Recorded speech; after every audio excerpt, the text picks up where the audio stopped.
post office in Indianapolis. The preceding signal was a test of the public warning system on weather radio station KEC 74. During potentially dangerous weather situations, specially built receivers can be automatically activated by the signal to warn of the impending hazard. Tests of the signal and receiver's performance are normally conducted by the National Weather Service between 11 a.m. and noon Eastern Time each Wednesday. If there is a threat of severe weather, the test will be postponed to the next available good weather day. Reception of this broadcast, and especially the warning alarm tone, can vary at any given location.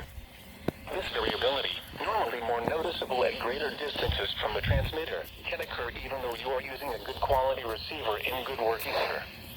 The warning alarm tone will be activated for hazardous watches and warnings for the following counties in Indiana: Boone, Decatur, Delaware, Hamilton, Hancock, Chambers, Henry, Thompson, Madison, Marion, Morgan, Rush, Shelby, and Tipton.